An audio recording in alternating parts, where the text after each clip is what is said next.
आज इस वीडियो में हम बात करने वाले हैं एक ऐसे टॉपिक पर जो सिर्फ इंडिया ही नहीं पूरे वर्ल्ड के लिए एक चिंता का बहुत ही बड़ा विषय बन चुका है और वो है पॉल्यूशन। पॉल्यूशन मीन्स प्रदूषण। Yes my dear friends, today we are going to understand the meaning of pollution. But उससे पहले एक बार फिर आप सभी का हमारे YouTube चैनल में स्वागत है। And as you all know that this is Ajit Kumar Prasad and you are on one of the best YouTube platform which is Gyan Setu network.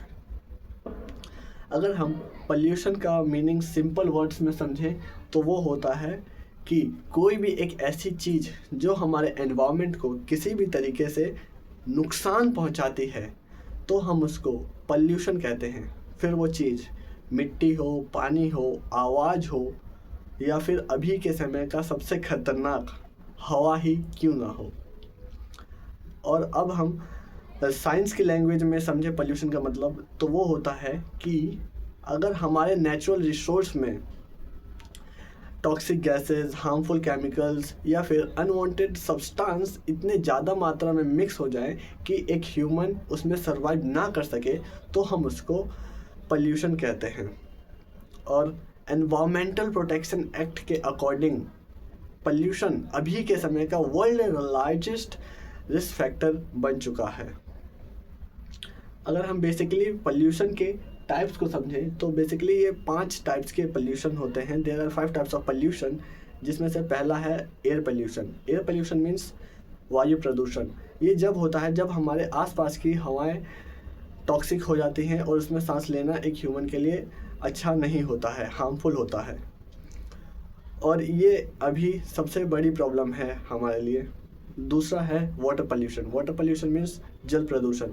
जब रिवर, पॉन्ड्स, लेक्स ये सब पॉल्यूटेड हो जाती हैं, इट मीन्स जो वाटर सोर्स हैं अगर वो गंदे हो जाते हैं तो हम वाटर पॉल्यूशन को फेस करते हैं। तीसरा है नॉइज़ पॉल्यूशन। जो गाड़ियाँ, फैक्ट्रीज, मशीन्स ये जो साउंड प्रोड्यूस करते हैं जो हमारे लिए हार्मफुल होते हैं, इसको साउंड पॉल्यूशन या फिर नॉइज़ पॉल्यूशन के नाम से जाना जाता है। और है इसके बाद है soil pollution. Soil pollution means मिट्टी का प्रदूषण।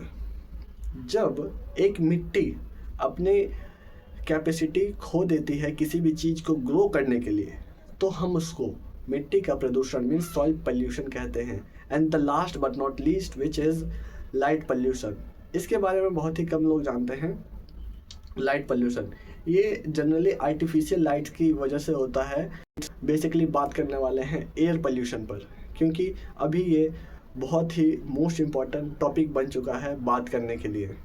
तो एयर पॉल्यूशन को अगर हम समझें तो एयर पॉल्यूशन का मतलब होता है कि जब हमारे एनवायरनमेंट में toxic gases, harmful chemicals, dust, smoke और PM 2.5 और PM 10 इतने ज़्यादा मात्रा में बढ़ जाएं कि हमारे लंग्स उसको हैंडल ना कर सकें और एक ह्यूमन उसमें सांस लेने के लिए स्ट्रगल करे तो हम उसको एयर पॉल्यूशन कहते हैं। और WHO के हिसाब के WHO के रिपोर्ट के अकॉर्डिंग हर साल 7 मिलियन पीपल की डेथ सिर्फ इस पॉल्यूशन के कारण होती है। इट मीन्स 70 लाख लोग हर साल सिर्फ एयर पॉल्यूशन के कारण ही मर रहे हैं। और अगर हम एक और फैक्ट देखें तो जो है IQ world air quality report की, तो वो बताती है कि 50 मोस्ट पॉल्यूटेड सिटीज़ में से 30 से ज़्यादा शहर अक्सर इंडिया के ही होते हैं और इन शहरों में दिल्ली हमेशा टॉप पे रहती है। और एक और फैक्ट है जो epic policy institute at the university of Chicago बताती है। ये रिपोर्ट ये कहती है कि जो नॉर्थ इंडिया में लोग हैं उनकी लाइफ एक्सपेक्टेंसी 7 से 10 साल तक कम हो सकती है, और वो भी सिर्फ इस एयर पॉल्यूशन के कारण। सोचिए कि जो ये लोग जी रहे हैं उस पॉल्यूशन में जिससे उनकी लाइफ एक्सपेक्टेंसी 7 से 10 साल तक कम हो रही है, इसमें उन लोगों की आखिर गलती क्या है। खैर, हम अब समझते हैं कि इस एयर पॉल्यूशन से बेसिकली प्रॉब्लम्स क्या क्या हो रहे हैं एक आदमी को। तो इस एयर पोल्यूशन से बेसिकली हेल्थ इश्यूज बढ़ रहे हैं, like asthma, heart disease, lung cancer, cough. ये सब एक ह्यूमन को फेस करना पड़ रहा है एयर पोल्यूशन के कारण।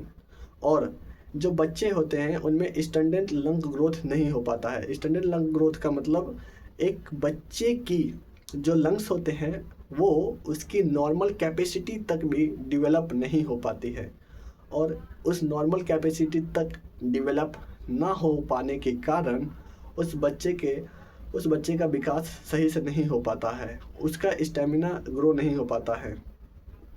और most of the Indian parents को ये बात पता ही नहीं है कि जो एक बच्चा होता है वो एक अडल्ट पर्सन के कंपैरिजन में ज़्यादा एयर इनहेल करता है। इट मीन्स एक बच्चा एक अडल्ट पर्सन के अकॉर्डिंग या फिर उसके कंपैरिजन में ज़्यादा उसके लंग्स ख़राब हो रहे हैं, क्योंकि वो ज़्यादा पोल्यूटेड एयर इनहेल कर रहा है।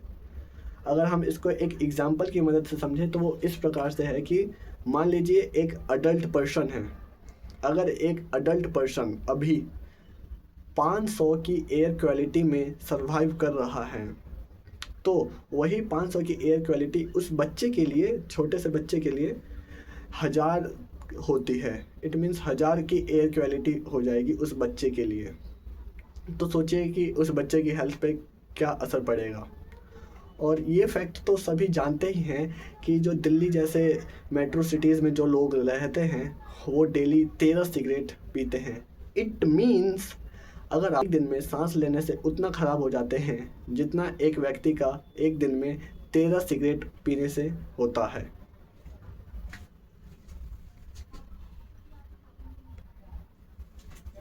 इट मीन्स ये प्रॉब्लम बहुत ही ज़्यादा, बहुत ही बड़ी है, और इस प्रॉब्लम को सॉल्व करने के लिए हमें इमीडिएटली एक शुद्ध वातावरण की ज़रूरत है। लेकिन हमें ये बात पता कैसे चलेगी कि जो हमारे आसपास का वातावरण है, जो हमारे आसपास में हवा मौजूद है, वो शुद्ध है या वो अशुद्ध। तो हम इस बात को जानने के लिए बेसिकली AQI मीटर का यूज़ करते हैं। AQI means air quality index, जो हमको ये बताती है कि हमारे सराउंडिंग की जो एयर है वो प्योर है या फिर इम्प्योर। ये मीटर बेसिकली एयर में प्रेजेंट PM2.5 और PM10 पार्टिकल्स को मेज़र करता है, और ये बताता है कि हमारी एयर कैसी है। और एयर पोल्यूशन में मेन ये PM2.5 ही होते हैं जो हमको नुकसान पहुंचाते हैं। ये PM2.5 पार्टिकल इतने छोटे होते हैं, ये पार्टिकल बहुत ही ज़्यादा छोटे होते हैं, हमारी एक बाल की थिकनेस से 30 गुना छोटे होते हैं, जिस कारण जब हम सांस लेते हैं तो ये PM पार्टिकल हमारे नाक के द्वारा डायरेक्ट हमारे ब्लड स्ट्रीम में चले जाते हैं, जिस कारण हमको बहुत सारे हेल्थ इश्यूज़ को फेस करना पड़ता है, जिसमें से एक है हार्ट अटैक, एक है स्ट्रोक्स और एक है लंग कैंसर।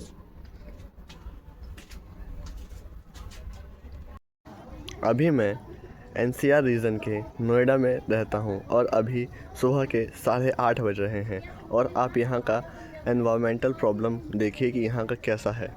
अभी सुबह 8:30 बज रहे हैं और ये मेरे घर का सराउंडिंग है। यहाँ पे जहाँ पे आप खड़े हैं वहाँ से 10 मीटर की चीज़ें कुछ नहीं दिखेंगी आपको, और अभी का AQI भी 635 है। सोचिए कि सुबह 8:30 बजे भी ये प्रॉब्लम कितनी भयानक है। पोल्यूशन का ये भी एक बहुत बड़ा एनवायरमेंटल प्रॉब्लम है, जिससे रोडों पे विजिबिलिटी कम हो जाती है और एक्सीडेंट के चांसेस बहुत ज़्यादा बढ़ जाते हैं। अभी हमने समझा कि एयर पोल्यूशन क्या होता है, उसके बाद हमने समझा कि इससे हमको क्या क्या प्रॉब्लम हो रहे हैं।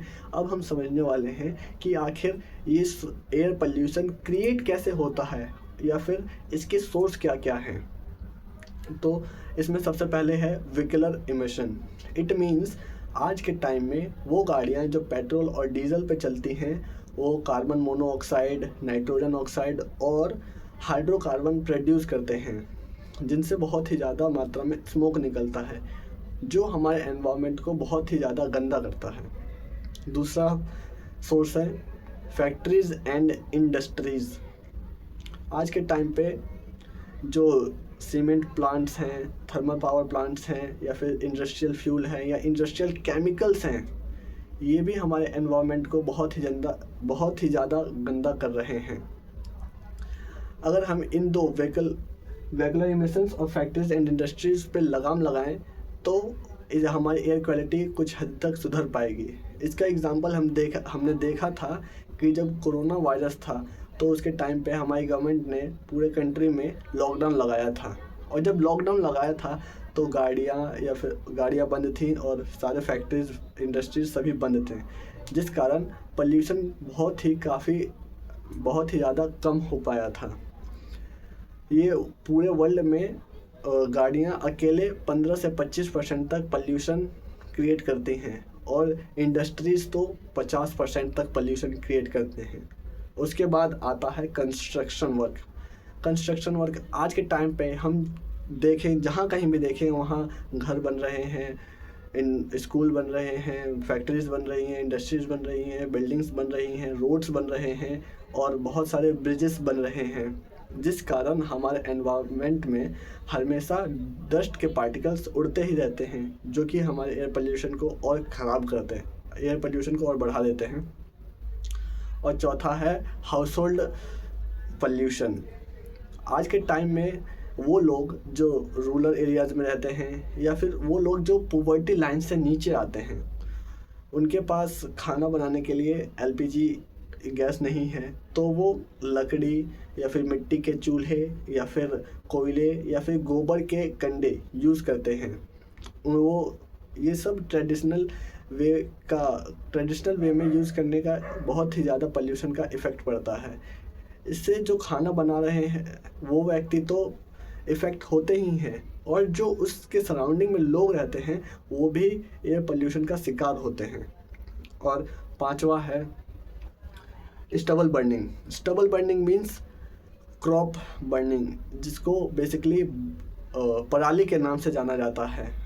ये पराली बेसिकली हर साल के अक्टूबर या नवंबर महीने में पंजाब, हरियाणा या फिर वेस्टर्न यूपी के फार्मर्स अपनी क्रॉप काट लेने के बाद जो क्रॉप के रेसिड्यू बच जाते हैं उस खेत में, उसको जला देते हैं, और उसको जलाने से जो उसकी ऐश होती हैं वो पूरे एनवायरनमेंट में फैल जाती हैं, जो पीएम लेवल को बहुत ही ज़्यादा इंक्रीज़ कर देते हैं।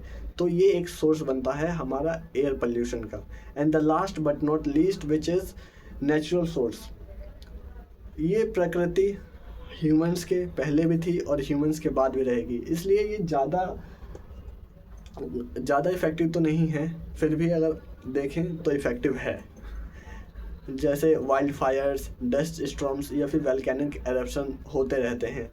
और अभी हमने एक ताज़ा एग्जांपल देखा था कि कैसे 23 नवंबर 2025 को इथियोपिया के हेलीगुबी वोल्केनो का ब्लास्ट हुआ था। उसमें से भी बहुत सारे सल्फर डाइऑक्साइड और वोल्केनिक ऐश निकल के हमारे एनवायरनमेंट को उसने गंदा किया था। तो ये सब हमारे एयर पोल्यूशन के सोर्स हैं। लेकिन आज इस वीडियो में हम बात करने वाले हैं उन सभी चीज़ों के बारे में।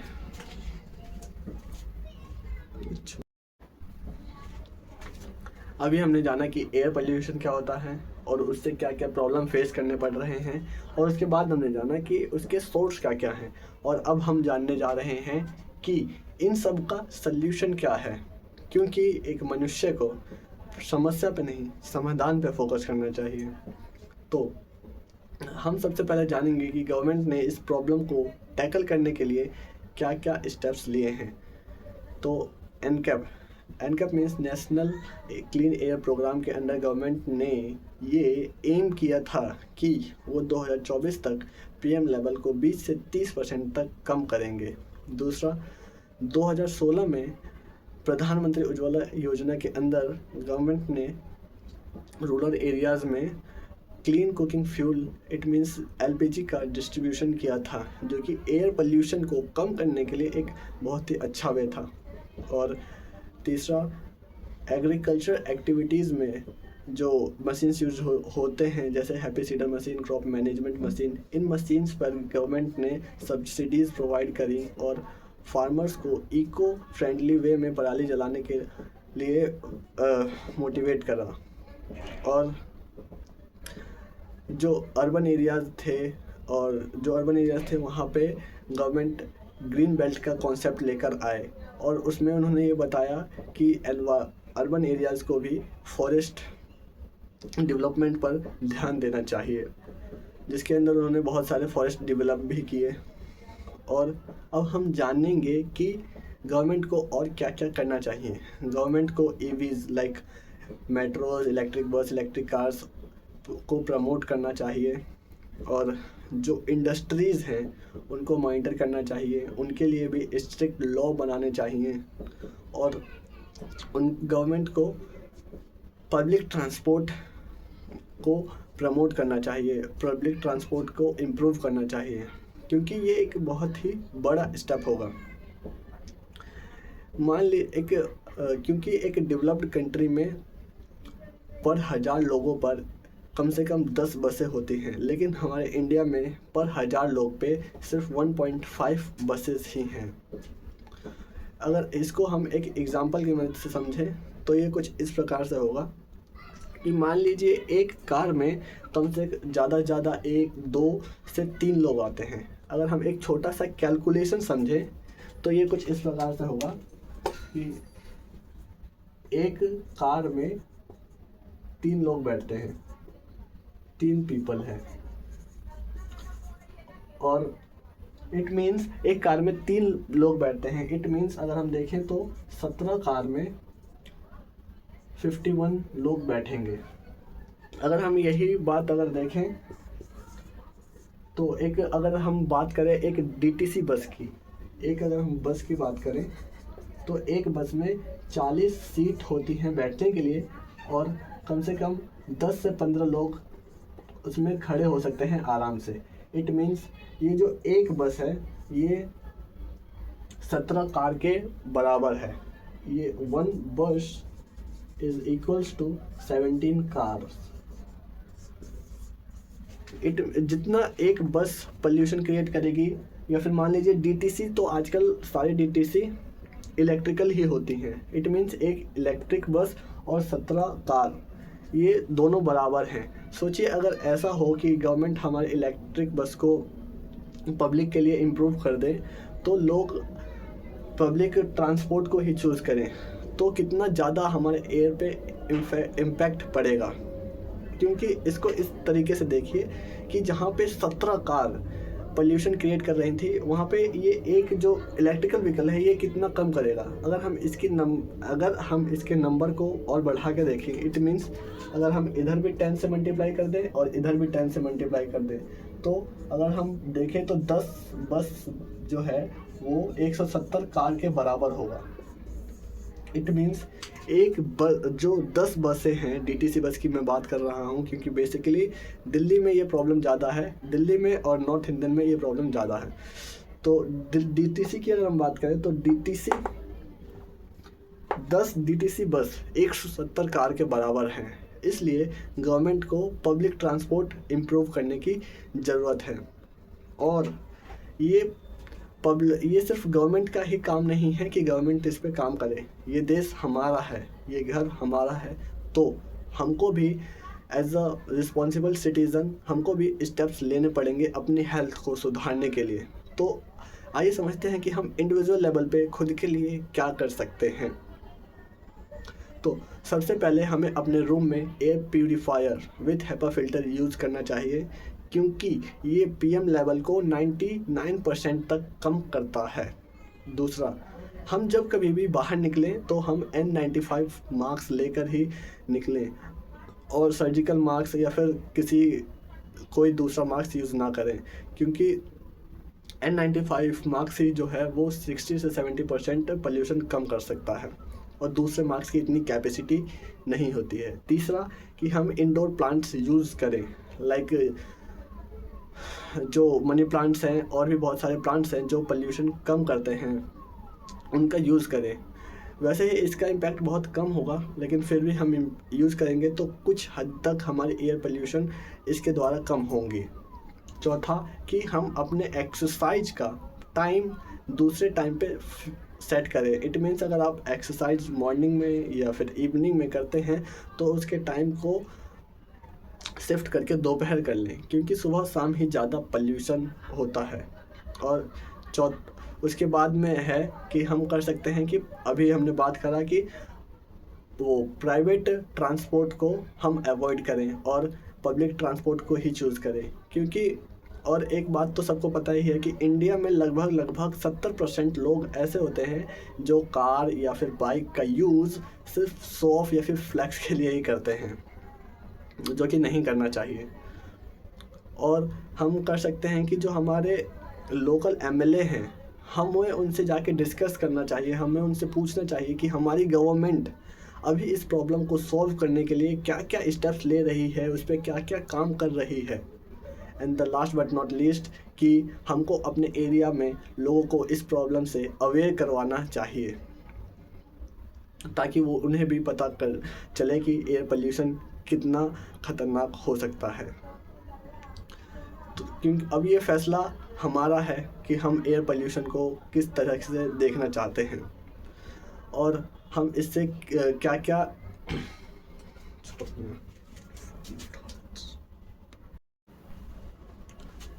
क्लीन एयर कोई प्रिविलेज नहीं, कोई लग्जरी नहीं, ये हम सबका फंडामेंटल राइट है। इसलिए हम सभी को क्लीन एयर तो मिलना ही चाहिए। इस वीडियो को अपने दोस्तों, अपने फ्रेंड्स, अपने कम्युनिटीज़, अपने फैमिलीज़ के साथ शेयर करें। And the most important point is that कि एक्शन लें, because pollution doesn't need permission but prevention need action. So आज के लिए इतना ही, धन्यवाद।